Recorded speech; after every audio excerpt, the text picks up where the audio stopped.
সঙ্গে 5টার 5 স্পেশালি আজ শুরুতে আপনাদের একটা আগুনের ছবি দেখাবো। মহারাষ্ট্রের পুনে একটি তিনতলা বাড়ি, যে তিনতলা বাড়িতে আগুন লেগে যায়। দেখুন, তিনতলা বাড়ির একদম উপরের তলায় দাউ দাউ করে চলছে আগুন। এটা আবাসিকরা রয়েছেন এখানে, এটা রেসিডেন্সিয়াল বিল্ডিং। এপাশ আর ওপাশের ছবি যদি আমরা দেখি, দুপাশ থেকে ছবি দেখলে দেখা যাবে আস্তে আস্তে আতঙ্ক ছড়িয়ে পড়ছে। কারণ এমন সময় আগুন লেগেছে তখন বাড়িতে অনেকেই রয়েছেন, তো বাড়িতে অনেকেই রয়েছেন সে সময়। তারই মাঝে দেখুন রীতিমতো আতঙ্ক।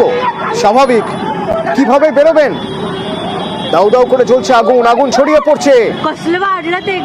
কেউ কেউ চেষ্টা করছেন আগুন নেভাতে, কিন্তু আদৌ সম্ভব? শেষে ব্যালকনি দিয়েই নেমে আসা। দেখুন, বাচ্চাগুলোকে একটু একটু করে নামিয়ে আনা হচ্ছে ব্যালকনি দিয়ে। এক দুঃসাহসিক প্রচেষ্টা নিঃসন্দেহে, কিন্তু এছাড়া আর উপায় বা কি? কিভাবে বার করে আনবেন বাচ্চাদের?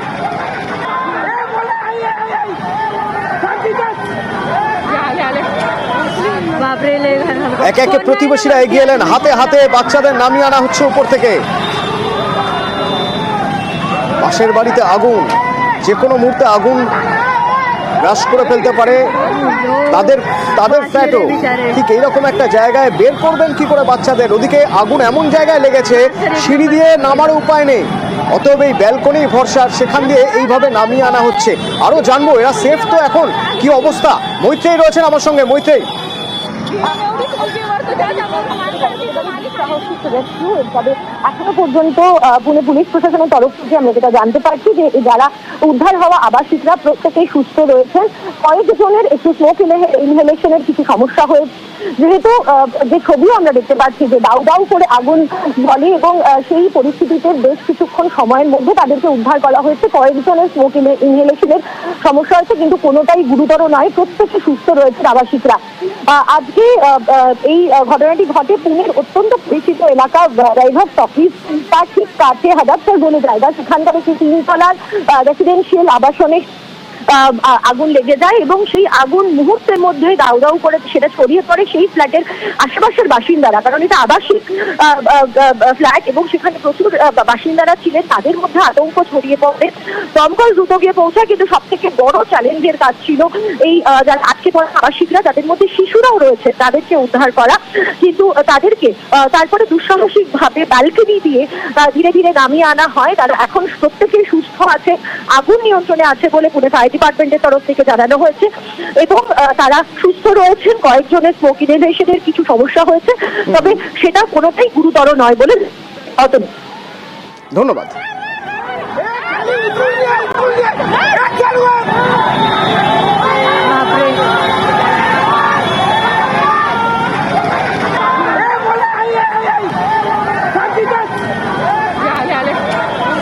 बापरे, लय घाण. कोण नाही ना वरती अजून, विश्राव लागत त्यांना.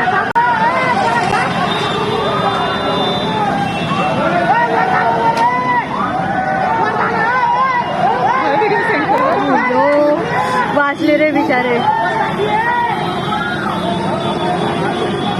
मास्तर एक नंबर काम केलं. पोरं लहान लहान पोरं आहे, एवढी मुलगी वरतो आली खाली, एवढीच मुलगी वरतो त्याच्यावर माणसं तिथून आली खाली. कोणतरी आहे वाटतं वरती. बापरे, किती डेंजर झालं. डोकं बाबा बरं झालं. ঠিক দুদিন আগে সল্টলেক 2 নম্বর গেটে দুটি বাসের রেষারেষি, আর তাতে এক শিশু, এক পড়ুয়ার মৃত্যু।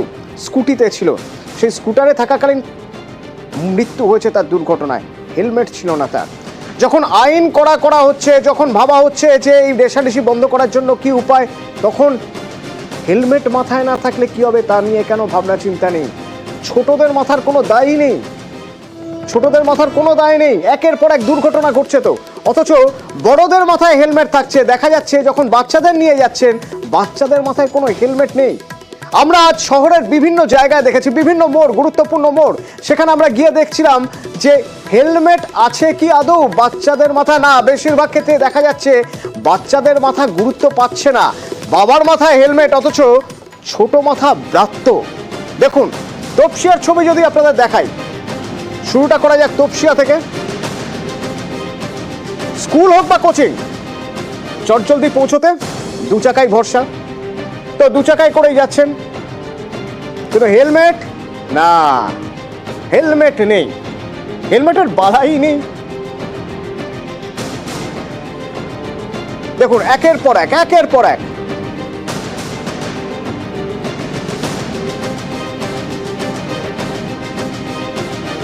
পিছনে যিনি বসে আছেন হেলমেটের যেন প্রয়োজনই নেই। আজ ইনি তো একা যাচ্ছেন, অবশ্যই হেলমেট পরছেনই না, হয়তো জিজ্ঞেস করলে জানা যাবে, তিনি বলবেন না না আমি তো পাশেই থাকি। একের পর এক এই ছবি দেখা গেল তপসিয়ার মোড়ে। দেখুন হেলমেট ঝুলিয়ে বাজারের ব্যাগের পাশে হেলমেটটাও ঝুলানো রয়েছে। হয়তো বাজারের ব্যাগে জায়গা না থাকলে কিছু জিনিস ওই হেলমেটে করে নিয়েই উনি বাড়ি যাবেন, কিন্তু মাথায় পড়বেন না হেলমেট। দুজনের কারো মাথায় হেলমেট নেই, পড়ুয়া হেলমেট নেই। আবার এখানে দেখুন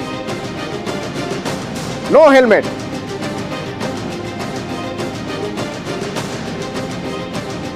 হেলমেট ছাড়া রাস্তায় বেরোচ্ছেন একের পর এক। দেখুন ঢুলছে, স্কুলে যেতে গিয়ে ঢুলছে, স্বাভাবিক, সকালে ঘুম থেকে উঠেছে, ঝিমুনি আসবে, যখন তখন বড় বিপদ হতে পারে, কিন্তু হেলমেট না, হেলমেট নেই।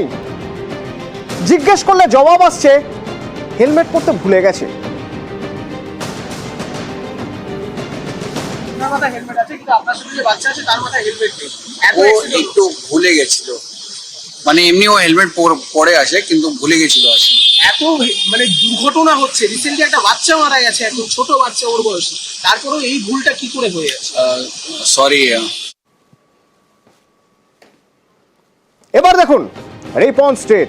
এই ছবি দেখলে আপনাদের মনে হতে পারে হয়তো হেয়ার স্টাইল নষ্ট হয়ে যাওয়ার ভয়ে কেউ হেলমেট পরছেন না, হেলমেটে হয়তো অনীহা। আসলে হেলমেট পরলে যদি হেয়ার স্টাইল নষ্ট হয়ে যায়, একটা ছবি না এরকম একাধিক ছবি দেখবেন, দেখলে এরকমই মনে হবে। দেখুন হেলমেট নেই মাথায় কারো। এদিকে দেখুন নাবালক তার মাকে নিয়ে যাচ্ছে, দুজনেরই মাথা ফাঁকা।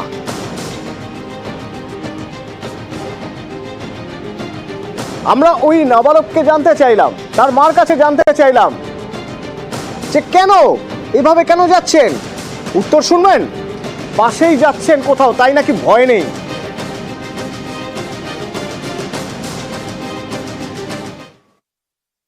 তোমার বাইকের লাইসেন্স হয়েছে? না, বাইকের লাইসেন্স হয়নি, পেছনে কে? আপনি কে হন? আমি মা। ছেলের বাইকের লাইসেন্স হয়নি, আপনি সকালবেলায় ওকে বাইক দিয়ে এবং দুজনের মাথাতে কোনো হেলমেট নেই, বেরিয়ে পড়েছে। यहीं जा रहे हैं ना, बाहर पास में। বিপদ তো কখনো দেখে বলবে না যে ঘর বাড়ির পাশে। इतना रूल पर কোনো পরোয়াই নেই, ডোন্ট কেয়ার, বাড়ির পাশে বিপদ হবে না। আসুন এবার একবার দেখে নিই আমরা বেলেঘাটার ছবি। বড়দের মধ্যে সচেতনতার অভাব আছে, কিন্তু ছোটদের সঙ্গেও তো রিস্ক নিচ্ছেন। দেখুন বড়দের মধ্যে অসচেতনতা, এই ছবি আমরা আগেও দেখেছি, বিভিন্ন জায়গায় দেখেছি, কিন্তু বাচ্চার সঙ্গে আপনি রিস্ক নিচ্ছেন। আরে একেই তো হাঁটতে শিখিয়েছেন হাত ধরে, তাকেই বিপদের মুখে ফেলে দিচ্ছেন। রোজ এই এক ছবি।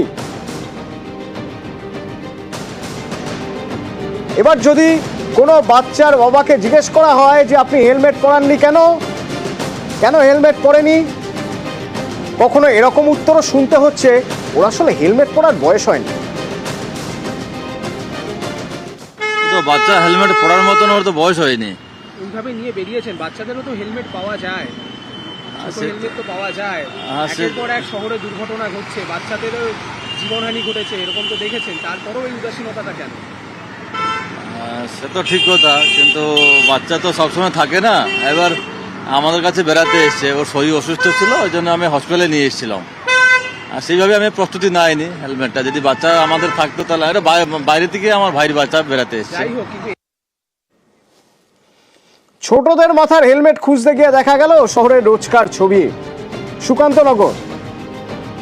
বড়দের মাথায়ও হেলমেট বিরল এখানে। কি বলবেন? বুম ধরলে উত্তর আসছে বাড়ির পাশে যাচ্ছেন তাই হেলমেট পরেননি। আবার এখানেই শেষ নয়, কেউ বেশ বেপরোয়া, গলা চড়িয়ে বলছেন অ্যাক্সিডেন্ট হলে হবে।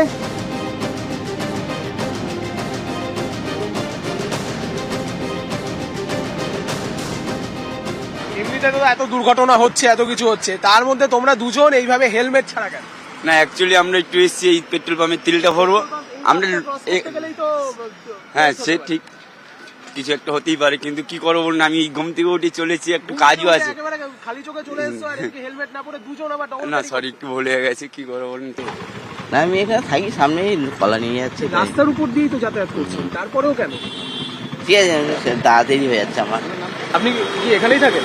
হ্যাঁ সুমন্তনগরে বাড়ি। আচ্ছা বলছি, সকাল সকাল তো আপনি বিনা হেলমেটে বেরিয়েছেন, হ্যাঁ আর এত অ্যাক্সিডেন্ট হচ্ছে, দুদিন আগে একজন এখানে মারাও গেছে, তা এই তো বাড়ি এখান থেকে এইটুকুনি গেলাম আর তেল ভরতে গেছিলাম।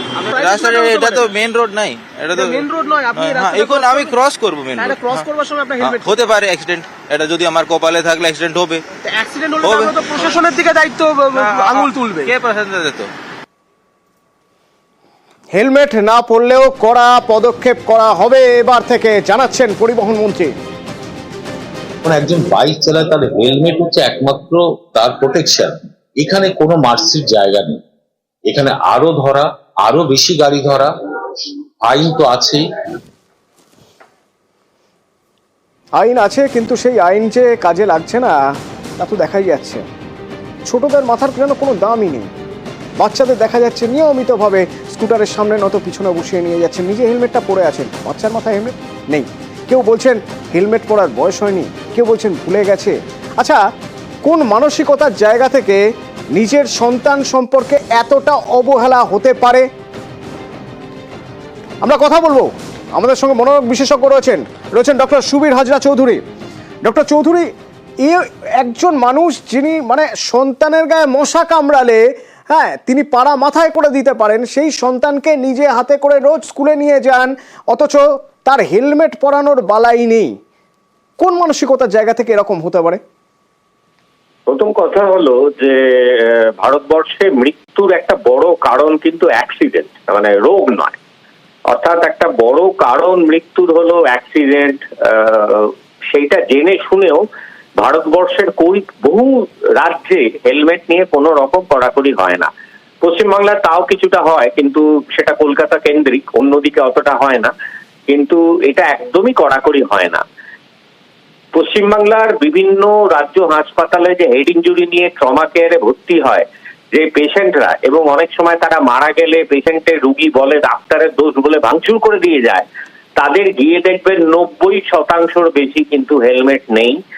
হেলমেট থাকলেও ঠিক মতন হেলমেট নেই, এবং আপনি বাইরে বেরিয়ে যদি দেখেন হেলমেটের নিচে যে ব্যান্ডটা লাগিয়ে রাখা কথা যাতে অ্যাক্সিডেন্ট হলে হেলমেটটা খুলে না বেরিয়ে চলে যায়, সেটাও ঠিক মতন লাগানো নেই বেশিরভাগ ক্ষেত্রে। ডক্টর চৌধুরী, এখানেই আমি জানতে চাইছিলাম যে এই ছবি আমরা রোজ দেখছি, এত এত দুর্ঘটনা, এত মৃত্যু, কিন্তু কোন মানসিকতার জায়গা থেকে কেউ বাচ্চাকে হেলমেট না পরিয়ে নিজে হেলমেট পরে দিব্যি বেরিয়ে পড়তে পারেন রাস্তায়?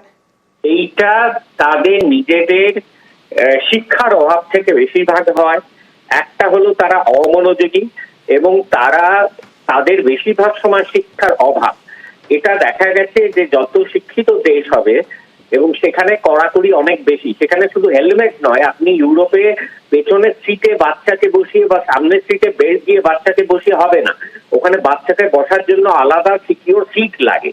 সেই সিকিউর সিট ছাড়া আপনাকে বাচ্চাকে কেউ ট্যাক্সিও নেবে না। সুতরাং এই জিনিসটা আমাদের দেশে কড়াকড়ি এখনো হতে বাকি আছে, কিন্তু বেশিরভাগ সময়ই তাদের শিক্ষার অভাবের জন্য এটা হয়। সেটা শিক্ষা যতক্ষণ না ঠিক মতন হচ্ছে ততক্ষণ এইরকম হতে থাকবে। আরেকটা জিনিস হলো তাদের অমনোযোগী, তাদের অর্থাৎ তাদের কিছু ব্যাপারে গণতন্ত্রের জন্য অধিকার জন্মেছে যে এই জিনিসটা সরকার আমাকে দেবে, ওই জিনিসটা সরকার আমাকে দেবে, অর্থাৎ ওষুধের চিকিৎসার ব্যবস্থা করবে, কিন্তু প্রতিষেধকের দিক থেকে তার যে একটা ডিউটি আছে, তার নিজের দায়িত্বটুকু পালন করবে না, বাকি সবাই সবার কাজ করবে, এই একটা মানসিকতার জায়গা অবশ্যই রয়েছে। Thank you doctor.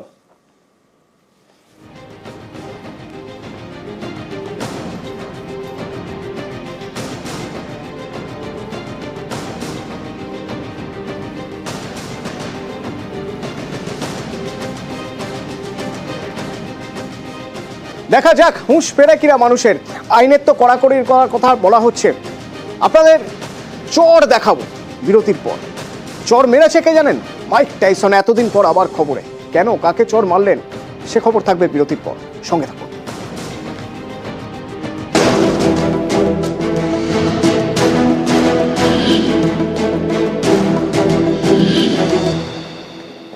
ট্যাবের টাকা সব বঞ্চিতরাই পাবে। টাকা গায়েব হয়ে যাওয়া নিয়ে দুশ্চিন্তার কিছু নেই, সেই সব টাকা তাদের আবার দেওয়া হবে, কেউ বঞ্চিত হবে না। ইতিমধ্যে বেশ কিছু পড়ুয়া ট্যাবের টাকা ফেরত পেয়েছে। আজ মুখ্যমন্ত্রী মমতা বন্দ্যোপাধ্যায় জানিয়ে দিলেন, পড়ুয়াদের আশ্বস্ত করলেন, জেলা ভিত্তিক তালিকা ধরে সবাইকে টাকা দেওয়া হবে। এবং তারই পাশাপাশি মুখ্যমন্ত্রীর দাবি, রাজ্যেই প্রথম গ্রেপ্তার জালিয়াতদের। ভিন রাজ্যের গ্যাং অন্য সব রাজ্যে সক্রিয়, যেমন এ রাজ্যেও সক্রিয় ছিল। ট্যাবের টাকা গায়েব একই দল করেছে।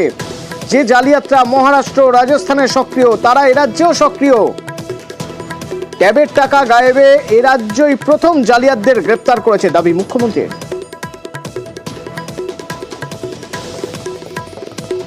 ট্যাব নিয়ে সিট গঠন করেছে, এটা অ্যাডমিনিস্ট্রেশনের কাজ, অ্যাডমিনিস্ট্রেশনকে করতে দিন। এর মধ্যে মহারাষ্ট্রেরও অনেক প্রজেক্ট ওরা হাইজ্যাক করেছে, অন্যান্য রাজস্থানেরও করেছে, সব স্টেটের থেকে হাইজ্যাক করেছে।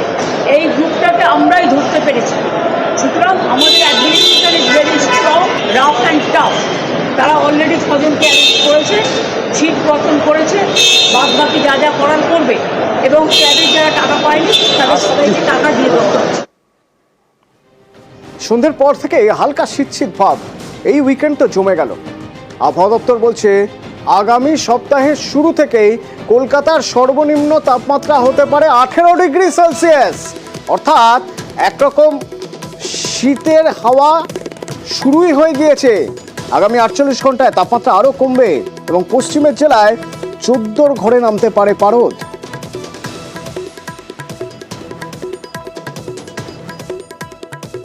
গত 24 ঘন্টায় 1-2 ডিগ্রি কমেছে বিভিন্ন জায়গাতেই দক্ষিণবঙ্গের। কলকাতা পার্শ্ববর্তী অঞ্চলে সর্বনিম্ন তাপমাত্রা রয়েছে 20 ডিগ্রি।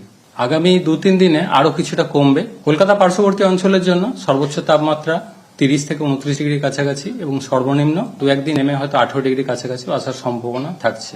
এবং পরবর্তী 4-5 দিনে তাপমাত্রা খুব একটা এখন আর বাড়বে না, মোটামুটি কমারই টেন্ডেন্সি রয়েছে এখন। উত্তরবঙ্গের ক্ষেত্রেও তাপমাত্রা 2 থেকে 3 ডিগ্রি কমার সম্ভাবনা রয়েছে। দুই অসমবয়সী বক্সার ফাইট করবেন, বাউট করবেন। তাদের মধ্যে একজনের বয়স 27, একজনের 58। কিন্তু যার বয়স 58 তার নাম যদি মাইক টাইসন হয়, রিংয়ে নামার আগেই প্রতিপক্ষকে চর খেতে হয়। দেখুন।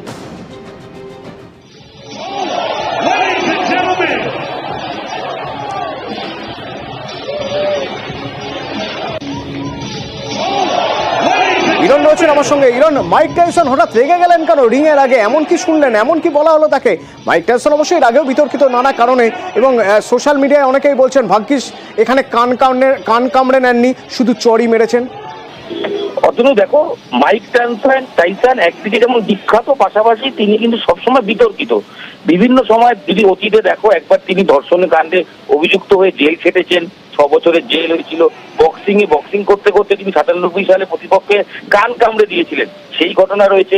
বছর 2 আগে বিমানে এক যাত্রীকে চর মেরে দিয়েছিলেন। তাই বিভিন্ন সময় বিতর্কিত চরিত্রের নাম মাইক টাইসন। আগামীকাল ভোরে তিনি আরো একটি বাউটে নামছেন 19 বছর পর। দীর্ঘ 19 বছর পর আগামীকাল রিংয়ে নামবেন মাইক টাইসন, যেখানে তার প্রতিপক্ষ 27 বছরের পল, যিনি প্রথমে ইউটিউবার পরে বক্সার। এবং এই চ্যালেঞ্জ কি পল জিততে পারবেন? টাইসন হেরে যেতে পারেন, এটা জানার পরেই যখন সাংবাদিকরা এসব প্রশ্ন করছেন তখনই মেজাজ হারালেন টাইসন। আর 58 টাইসন এক 82 শিক্ষা চর মেরে বসলেন 27 পলকে।